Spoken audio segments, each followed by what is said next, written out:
Le ministère, auprès du ministre chargé du budget et du portefeuille de l'État, a organisé récemment un atelier bilan de l'exécution du calendrier des missions et conférences auxquelles des représentants de la Côte d'Ivoire ont participé. Pour l'année 2016, 6,2 milliards de francs CFA ont été dégagés par l'État, selon Karim Traoré, directeur de cabinet qui représentait le ministre en charge du budget et du portefeuille de l'État à l'ouverture de cet atelier. Il s'agit de faire le bilan, relever les insuffisances pour améliorer l'exécution des missions et conférences, tant en Côte d'Ivoire qu'à l'étranger. En 2016, le budget de ces missions était de 6,2 milliards de francs CFA, dont 3,7 milliards de francs CFA pour les missions à l'extérieur et 2,5 milliards de francs CFA pour les missions et conférences en Côte d'Ivoire. Cet atelier bilan va déboucher sur des mesures à prendre pour l'amélioration des procédures au regard des propositions faites en 2015. Karim Traoré a par ailleurs demandé aux participants de s'inscrire dans un processus d'amélioration en relevant toutes les zones d'ombre, notamment le cas de préfinancement des missions pour plus de transparence, d'efficacité et d'efficience. À l'occasion de la Journée des Nations Unies célébrée chaque année le 24 octobre, jour anniversaire de l'entrée en vigueur de la Charte des Nations Unies en 1945, la Commission nationale des droits de l'homme de Côte d'Ivoire a remercié l'opération des Nations Unies en Côte d'Ivoire ONUCI pour ses efforts et initiatives en faveur de la consolidation de la paix et du relèvement économique et social du pays. La Commission nationale des droits de l'homme de Côte d'Ivoire s'est associée à l'initiative des Nations Unies de promouvoir, à travers la célébration de cette journée, les 17 objectifs de développement durable du programme de développement durable à l'horizon 2030. Adopté le 25 septembre 2015, ce programme constitue le nouveau cadre de développement mondial. La Commission appelle ainsi le gouvernement à donner une impulsion nationale au développement durable et à renforcer son cadre de mise en œuvre, notamment à travers une approche intégrée et participative.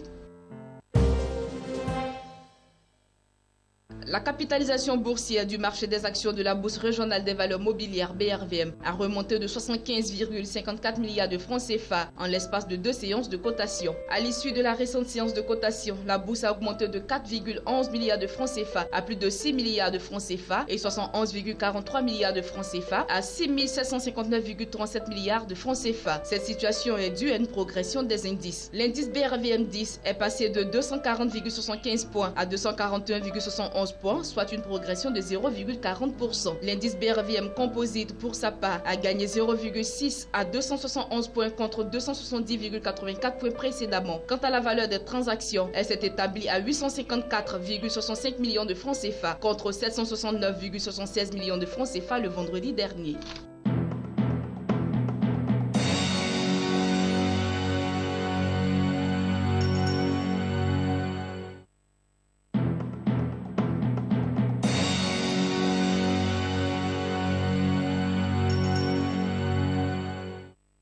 De passage au Cameroun où elle a participé à la cérémonie de lancement du rapport d'octobre 2016 sur les perspectives économiques régionales de l'Afrique subsaharienne, la chef de la division des études régionales au FMI a déclaré que la région traverse effectivement une passe difficile et que son institution projette que la croissance de cette région ne devrait atteindre que 1,4% cette année, la plus faible performance économique depuis plus de 20 ans et bien en deçà des 5% et plus qui prévalait sur la période 2010-2014 ou même des 3,4% enregistrés encore l'année dernière. De fait, la moitié des pays d'Afrique subsaharienne continueront de connaître des taux de croissance supérieurs à 4% cette année, y compris le Cameroun. La Côte d'Ivoire, l'Éthiopie, le Sénégal et la Tanzanie devraient même croître à plus de 6%.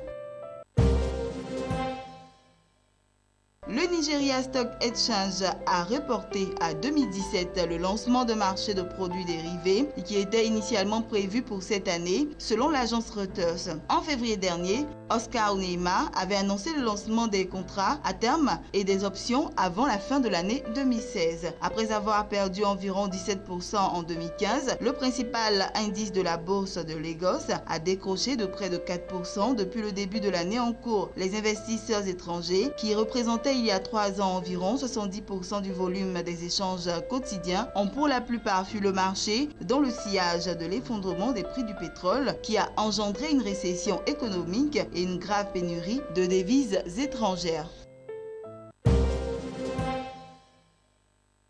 En raison des arriérés de paiement cumulés par la compagnie nationale congolaise auprès de l'Agence pour la sécurité de la navigation aérienne en Afrique et à Madagascar, ASECNA, tous les vols d'Equatorial Congo Airlines et Caire viennent d'être suspendus de la fourniture des services de la navigation aérienne sur toutes les plateformes. ASECNA a déclaré cette agence dans la lettre adressée à l'Agence congolaise de l'aviation civile, ANAC, sans préciser le montant de la dette réclamée.